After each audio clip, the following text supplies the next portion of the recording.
Welcome to the HVAC-OLOGY experience, where we talk about all things HVAC industry, topics that are so hot, they are cool. Yep. All right. We are in a very special moment in time, Kelly Patterson. Do you know what that moment is? You know what? I can guess, but I really would prefer that you say it. We are in the double digits of podcasting. What? This is episode 10. Yay! Episode 10. I can't believe we've made it this far. Kelly, this has just been a breeze to do. Hadn't this been so easy for you? It truly has. I have nothing but time. Nothing but time. Kelly, I did a little bit of research before our episode, and Okay. did you know that from November 2022 to November 2023, the average household debt has gone up 4.8% across our country? Here's another interesting fact. Do you know that due to inflation, household income has actually decreased by 2.3%. So I say that not so much of a political statement, but more of an economic statement of, it's just to make sure that you're wise with your money these days. We've been talking a lot about buying businesses and investment vehicles and ESOPs, and it just got me thinking about, what is an individual looking at right now? And I read a book a long time ago called The Millionaire Next Door, and he had this really simple thing to go by. He says, take your household income and then multiply it by the age of the oldest person contributing to that income. So if you are married, the oldest spouse, and divide that number by 10. So if you take, let's just say you're the age of 30 years old and you're married, and you make your household income, for easy numbers, $100,000. So that's $3 million. And then divide that by 10. That says that you should have about $300,000 in assets. So yeah, assets, of course, the total of your net worth would be your assets minus anything that you owe, right? So that's a good rule of thumb. And the thing that the author says, and the thing that I make sure to always say as well is don't sweat it if you're underneath that. Just let that be a marker, something to kind of try to get after and obtain.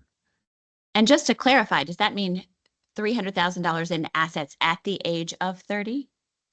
Yeah. So that would Okay. mean that, like, if you have a house, right, and it's worth $200,000 and you owe $150 on it, then that $50,000 would go towards that, right? Right. Got it. I'm clear. So, fun word that I've been using lately is skedaddle.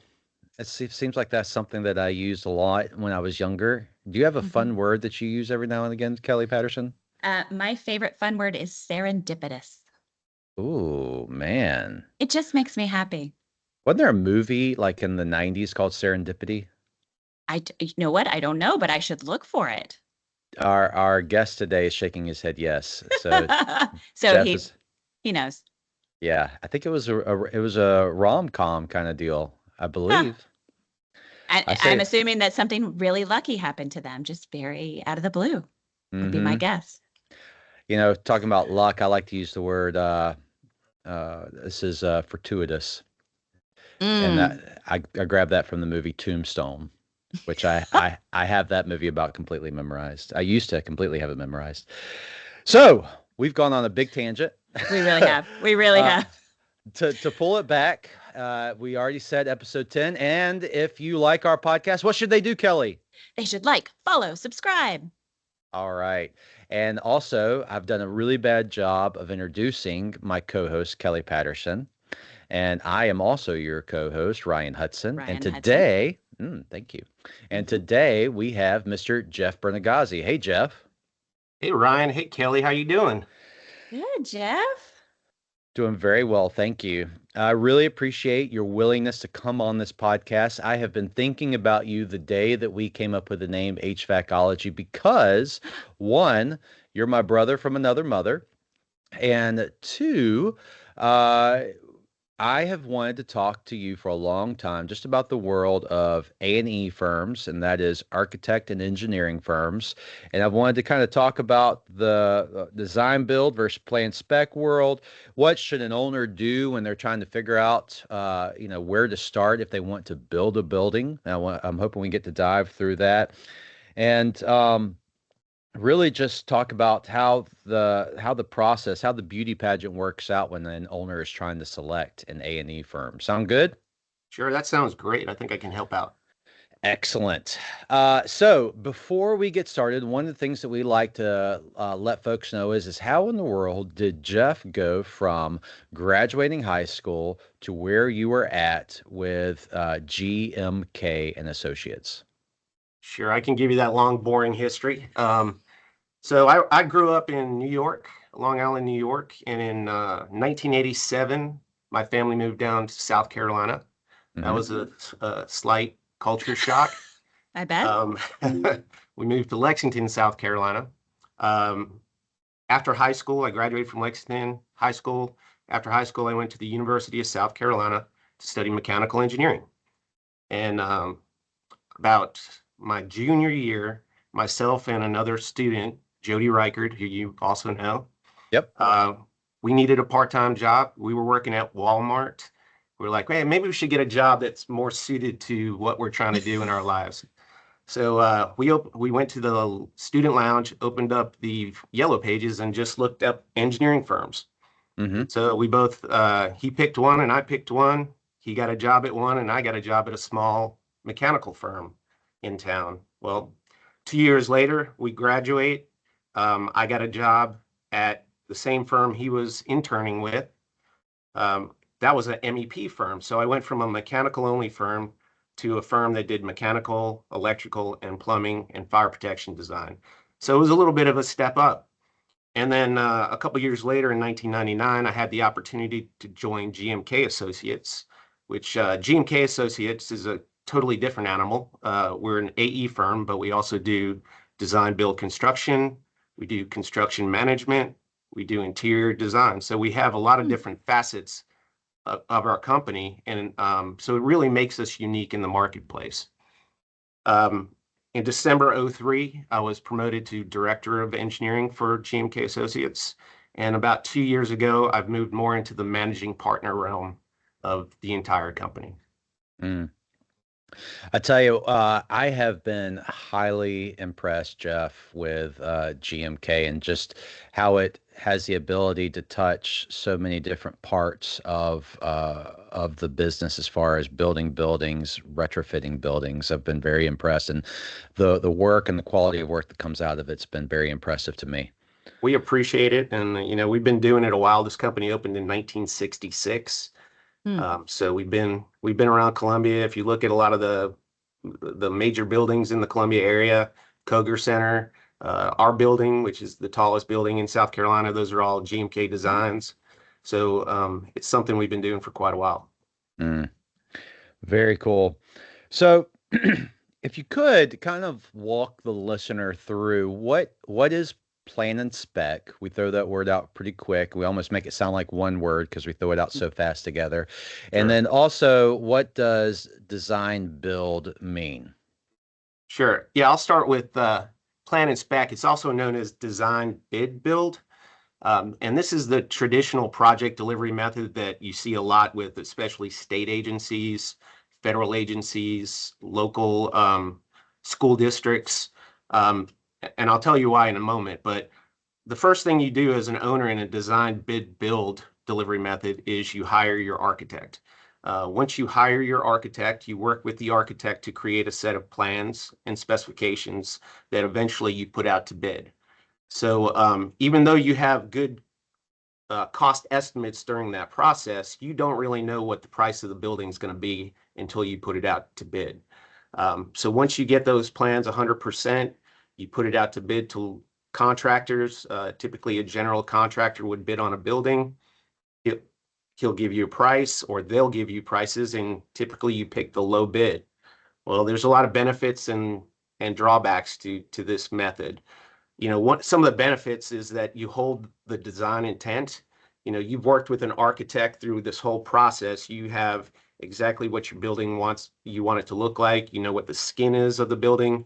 You know what systems you're putting in the building. Let's say you want, a water-cooled chiller instead of air-cooled chillers. You've held to that design intent with the documents that you put out to bid. So the low bid comes in, and sometimes the low bid contractor is not the best contractor. So you have to deal with that as an owner. And also, as an owner, you're not only managing the architecture portion, but you're also managing the construction portion. So you have two contracts. That's the main differentiator between design build and design bid build. Where design build, you have one contract. Some other drawbacks with the design bid build project delivery method is that, sometimes, designers aren't perfect. Things are left out, which causes change orders. Since it's a low bid contractor, they don't build in the money to pay for these change orders. So that goes directly back to the owner typically. This also leads to some finger pointing along the way. Not that ever happens, but sometimes it does. And so it could be a little bit controversial on who pays for what in that type of delivery method. So again, the low bid, getting the lowest price for your construction, is why a lot of state agencies and federal agencies go with this method. Now, design build, the owner goes out. Jeff, Sorry, one Ron? second. Yeah. Kelly, I think you had a question. Yeah, just a quick question. Do you have to take the lowest bid? So for example, what if you have worked with this contractor in the past and you know that there's going to be trouble, there's going to be change orders, and do you have to take the lowest bid in a design build spec? It depends on your procurement rules. Most state agencies have to take it unless the contractor was deemed not responsive, or that they weren't able to bid your project. You would have to, by law, a lot of the state of South Carolina law, you would have to take that low bid contractor. Okay. Now, Jeff, you can, if there is an ability to challenge that contractor, is that correct? Because I think I've seen that happen before.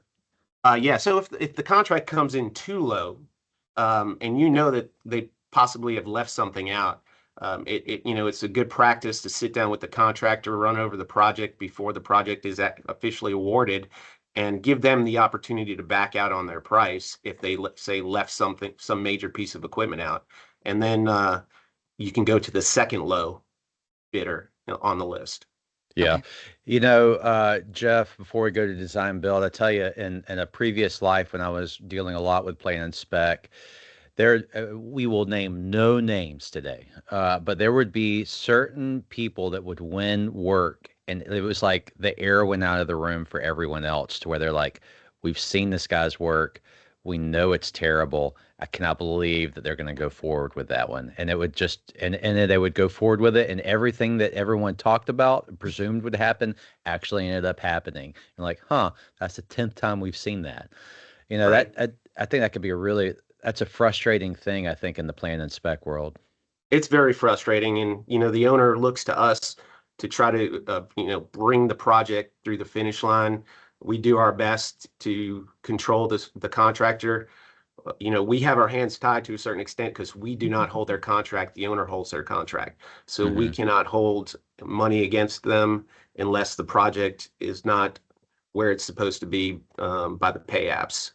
Now you can make qualifying comments in there that they have to, like, you shall have, this many people with this type of skill set or something like that, right? That's correct. You can qualify by X amount of years of experience or X amount of projects of this type. Those are all things that you can do during the bidding process. Which is really not discriminating. It's just you want to make sure that the people who are doing this have the resume to be able to actually accomplish a very complex building. Absolutely. And you'd always want to check their level of licensure, what their maximum size project that they can do by their license, and that gives you a good idea of whether or not they can handle the project that you're looking at building with them. Sure, and also insurance capabilities as well. Absolutely. Very good. Okay, so thank you for letting us pause there for a little bit on the plan and spec. So you were getting into design build. Kind of walk us through what design build is and how it's different from what we just went through. Sure. So the main difference is that instead of the owner going to the architect first, they go to a design builder and they procure that single contract with the design builder. And the design builder then goes out and hires his designers, his consultants, and his subs. What's great about this process is that all of the parties work as a team to develop the set of plans all the way through the construction of the project. So all of the players are involved in the planning. This also gives you better costing control as you're developing the plans, typically around the design development level. Right when you're getting into construction documents, you can get a good handle on what the cost is going to be for the project. I know our firm and a lot of other firms will give a guaranteed maximum price at that time, or a GMP. So you're basically signing Wow. the contract with the owner, and you're going to say it's going to be X amount of dollars. Now it's up to the design builder to keep those cost controls in check during the construction. Now, this is where it differentiates a little bit between design bid build, is that since the contractor has to keep that price set, they have to do the value engineering of the project before it actually is starting to build. So this might be an owner might not get the skin of the building that they want. Maybe they wanted a brick building. Well, it's coming in over budget. They work with the owner and say, well, we can give you this type of skin on the building. It'll save you X amount of dollars and get us back into the budget of the project. Or we're going to go to an air-cooled chiller instead of a water-cooled chiller system. You're still getting the intent of the final design, but maybe not all the pieces and parts that you were originally trying to get into the project. It also lets you fast track the project because, as I mentioned before, in the design bid build, you're actually working with the architect, issuing drawings.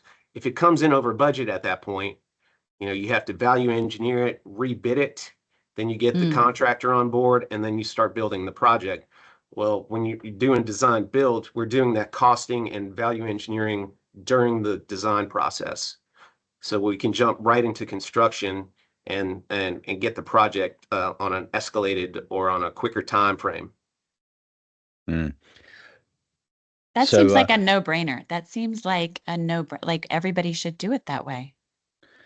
Yeah, I think it's a good option for a lot of people. I don't know that everybody should do it that way. There's also a lot of other types of delivery methods out. There's CM at risk. There's IPD. We do what's more IPD, integrated project delivery, because all of the designers, instead of going out getting a design builder and they're getting subs who are getting the designs done, or they're hiring outside architects and engineers, we're all in-house. So we're all part of one team from the get-go. So we call it more of an integrated project delivery method. Already you are proving to be an excellent guest on this show because you've actually explained all the acronyms you've been throwing out. We've had people on here, man, they are just throwing out industry acronyms left and right. And I'm like, this is something that nobody, unless you're a part of our industry, is going to understand. But yeah, thank you, Jeff. Yeah, our industry is full of acronyms, if you haven't noticed. It is. HVAC-OLOGY and point. So, Jeff, kind of the reason why I like design build so much is one, I think there's a lot of strong relationships that get built through design build. And two, I feel like there's this team atmosphere. It's like we want to try and hit a home run for each other, and we want to try to hit a home run for the end client, the building owner. And it just seems like there's this great community in design build whenever you do those kinds of projects. Do you kind of feel that way too? Yeah, absolutely. Because all the stakeholders are involved in the process. There's no finger pointing. You can only point a finger at yourself at that point as the contractor, as the design builder. Another great thing is there's typically no change orders for the owner. The guaranteed maximum price is the price they pay for the building. all the way through completion. So there's not those surprises towards the end of the project. Yeah. So, and kind of bring it back to strictly HVAC, since that's kind of the whole premise of the podcast. So there's also design build opportunities and just HVAC only. And I can't tell you, Kelly, how many times I've called up Jeff, and I can almost hear him cringing on the other end of the phone because I'm like, Jeff, I've got a really weird one for you. How many times have you heard me say that? A million times. Whenever Ryan calls me about a project, I know it's going to be something real interesting. Yeah, it's normally process related. I'm calling them up and say, hey, so this customer called and he's got to take 130-degree chemical X and we got to take it down to 20 degrees and it's got to happen in 30 minutes. Otherwise, the fermentation process is completely ruined. And Jeff's like, okay, let's do it. What a good sport. What a good sport. Oh, man. Very good. So we've kind of talked through what oh, yeah. Sorry, before we go on, kind of stick there for a minute. So on HVAC kind of only. So if I can talk for a minute. So what happens is that we've got these great relationships with end users, and they'll come to me and say, hey, we've got this situation where we need to add redundancy to our plant because every time our power goes out, we don't have any kind of plan. Or whenever the heat of summer comes up, this chiller is running as hard as it can. We really need to add another one. And so what happens there is I say, that sounds great. And I have enough of an engineering background to be able to say, okay, well, this is kind of how I would do it. And then what I will do from there is I'll say, hey, let me pull in my team. And the next phone call I usually make is to a mechanical engineer like Jeff. And I say, hey, Jeff, here's kind of what the project looks like. And here's what I was thinking. And Jeff will say, hey, that's good. Or maybe I would do it this way. And then, what we can do is we can do it to where we just do the drawings, to where we have kind of both conceptual drawings for the owner to approve, and then we can do what's called as-builts, which is basically as-built as this is how it was built and this is how it ended up being. And or we can do it to where it's stamped. And Jeff, kind of walk me through what's the difference from a liability standpoint for you. And then also, is there a cost difference if you do basically sketch plus as-built versus you actually having to put your stamp on it? What's the difference between the two? What is the liability that's associated with that for you? Kind of walk us through that. Sure. I don't know that there's necessarily a difference in the liability. As the engineer of record, regardless of whether I've stamped the drawing or not, I'm still going to be responsible for that drawing and that project that goes out. Typically, the state agencies, when they go to review our documents, require them to be stamped and sealed. It's also a way to tell that those were the final documents that went out and they weren't a progress set, because we'll sign and seal them at the end of the design period. So yeah, I don't think there's a big difference. Where the cost difference comes in is whether or not I'm just giving you a sketch or a full design with specs and plans and construction administration. Because we don't like to see a project where we're brought into the project for the design, handed over to the contractor, and they build it without ever talking to us. We like to be a part of the construction process, review the submittals, which is not only good for you, it's also good for us, making sure that the design intent was implemented during the project. So you bought the equipment that we specified or equipment that performs exactly the way we specified and installed it. So there's no problems for the owner down the road. Mm-hmm. Sure. And some examples of that is, whenever he's saying, reviewing the product data that I'm looking at purchasing, let's just say I'm the one that's going to be installing it. What he's looking for is things like, is it going to actually provide the tonnage that we said? Is it going to provide the temperatures that we said? Is it going to have require the same max fuse size? Because if If that power is greater than what is existing, let's say it's a swap out, we could be talking about having to run brand new power to that piece of equipment. And you don't think much about something like that, but that could be a huge cost, because if that's an existing building, you have no idea where those wires are running through that building. Absolutely. Yeah. So we've gone through now design build. We understand better about plan and spec and what's the difference between the two. And then now let's talk about how in the world does an end user, a building owner, they have this idea, they want to build a building. Walk us kind of through the just a high level, the steps of that. Where does the architect come in? Where does the engineer come in? Where does the interior designer come in? Where does the GC get involved, and mechanical contractor and selecting equipment? Kind of just high level, kind of walk me through that. Sure. I guess when those people come in and get involved in the project would be, which delivery method did you choose? Did you choose design build, where you would go out and find the design builder and let them take care of it? That's a great delivery method if you don't have a lot of experience building projects. Some of the more sophisticated clients that have project managers on their staff will go through the design bid build process. And I think let's start with that. The first thing that you have to determine is, what type of project are you building? So you want to find an architect. If you're building a laboratory, you want to find an architect that has experience building laboratories. You don't want to go find an architect that's only done schools or only done commercial buildings. That's probably the most important step right out of the gate.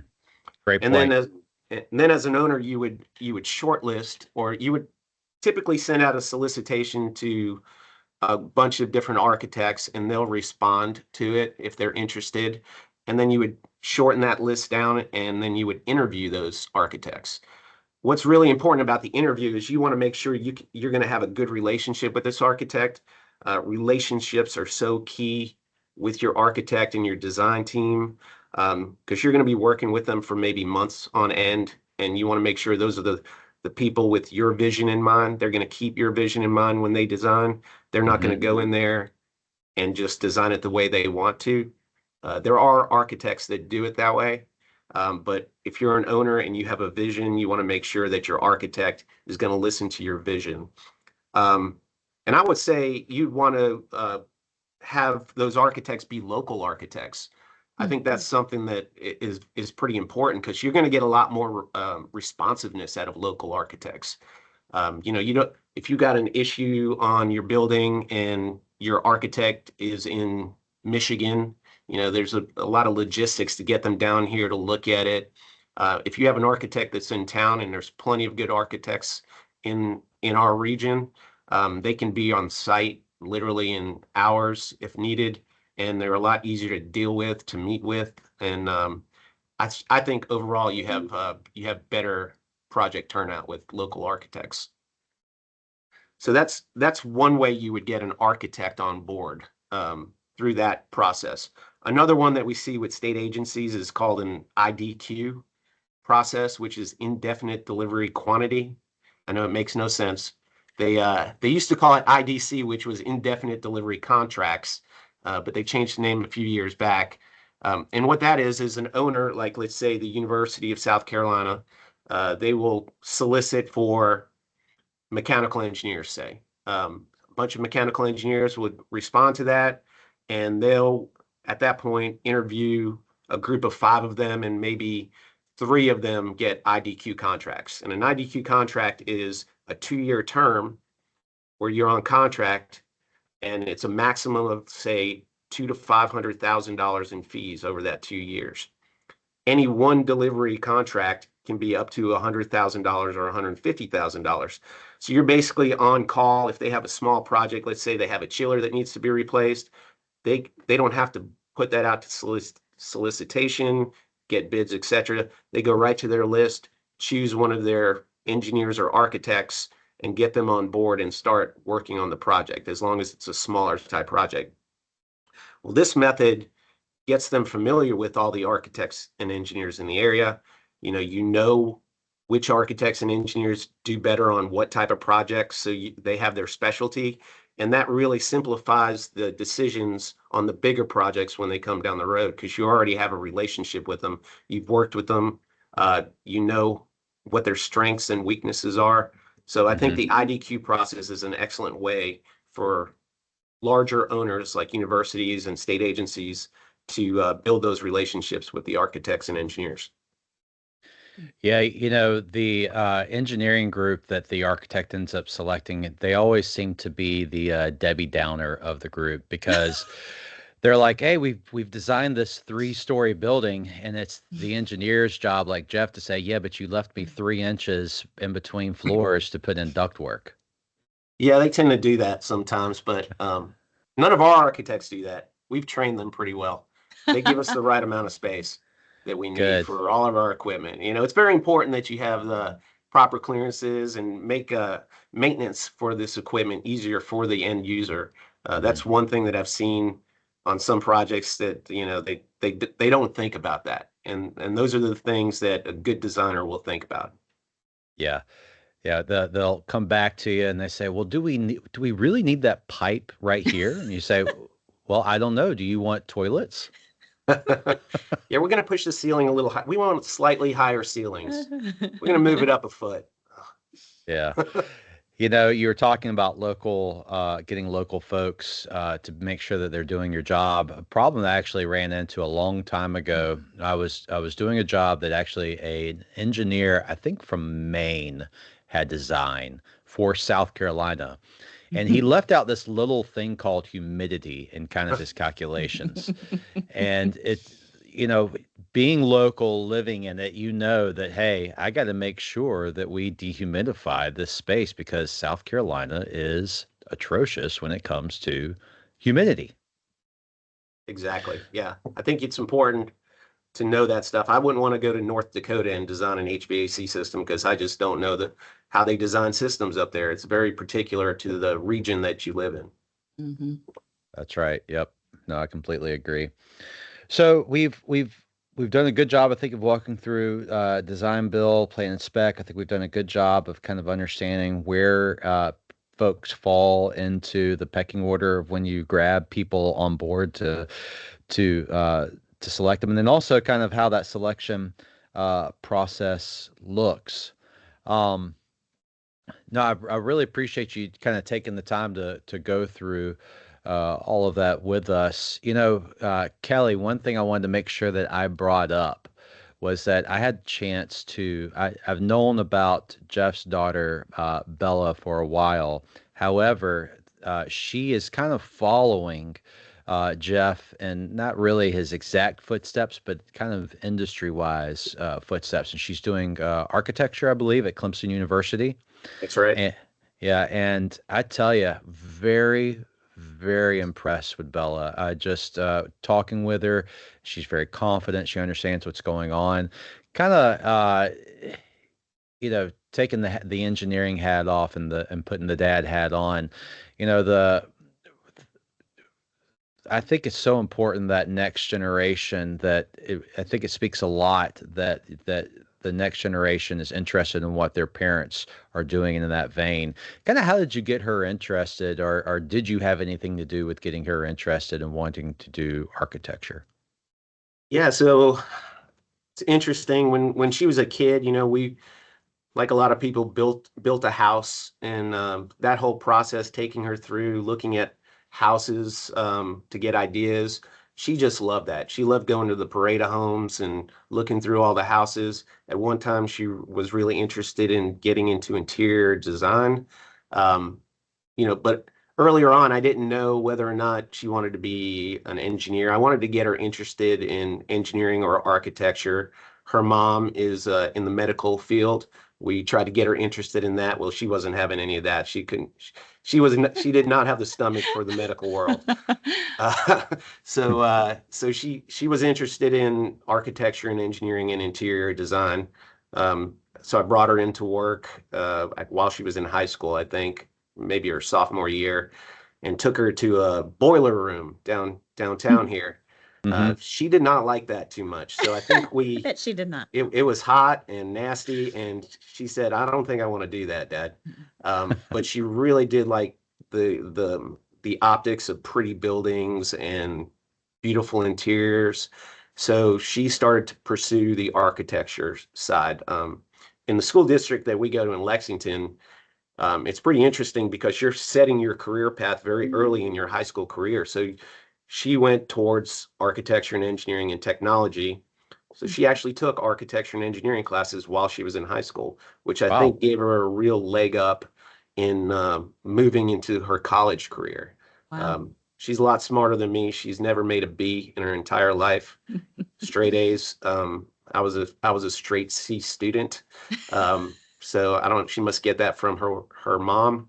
And she's pursuing that path. She's interning with us over the summer, which is also a great thing as a dad to be able to see her work and work with her and pay for her lunch every day. Gets a little expensive, but it's definitely worth the cost. Yeah, that's great, man. Absolutely. And then Kelly, I believe Hoffman has done an internship program as well. Is that correct? We absolutely have done an internship program this year. We have, I believe, it's over 30 interns this summer across all of our territory. They're doing a great job. They're amazing young people. That's fantastic. Giving those opportunities to kids, it's just immeasurable. I mean, I wish I had that opportunity when I was in school before I actually got my first job in engineering. I wish I had an opportunity to look at different industries and really figure out what I wanted to do. But if you would have done that, Jeff, you wouldn't have the knowledge you do of Walmart. That's true. That is very true. So true. Well, Jeff, thank you so much for your time. I think we are better for it. I feel like I learned a lot, especially when you started getting out, talking about the other platforms that people have beyond plan, spec, and design build. That was very helpful. Thank you for explaining that. I'm actually excited about going back and listening to this episode. Me too. Kelly, what did you learn in this? Did you learn anything new before we go beyond that? Okay, so for years I've heard about plan, spec, and design build. I kind of knew what they were, right? Just vaguely, but I have a much better understanding of what design build actually entails now. And so I very much appreciate that really robust look at it. Glad I could help. I like it. Jeff, if folks are listening to this and they are wanting to build a building, how in the world do they get in touch with you?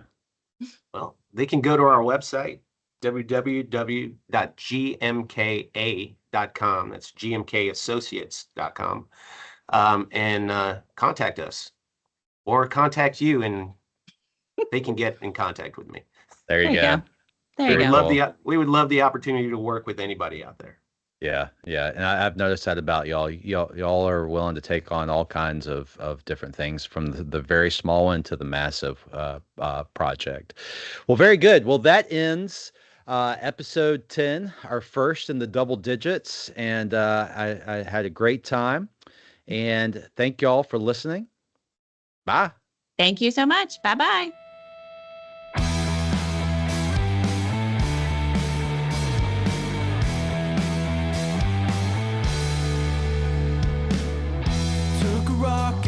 Saturn, things don't seem to matter much to me anymore.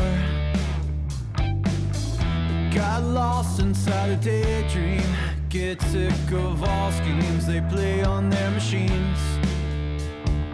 I lost so many words as I got older. You would have thought I would have stored them in my new love folder.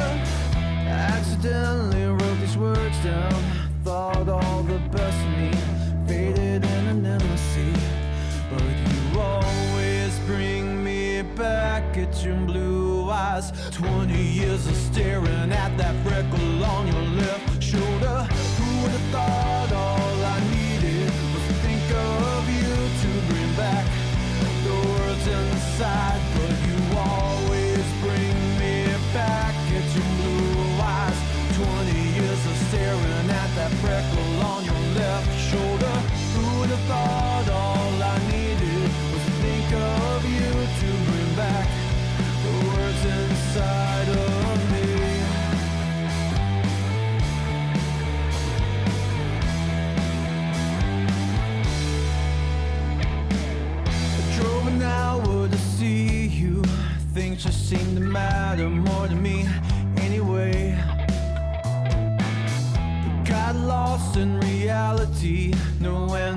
to cancer, we never got to talk.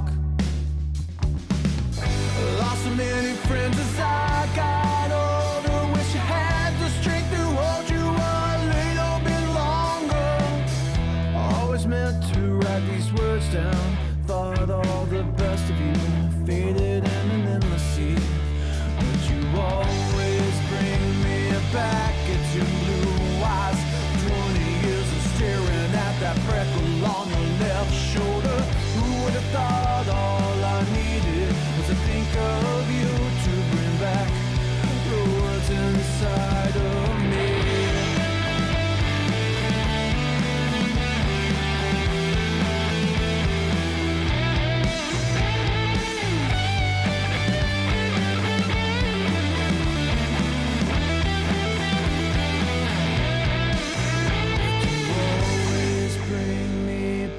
Get your blue eyes. 20 years of staring at that freckle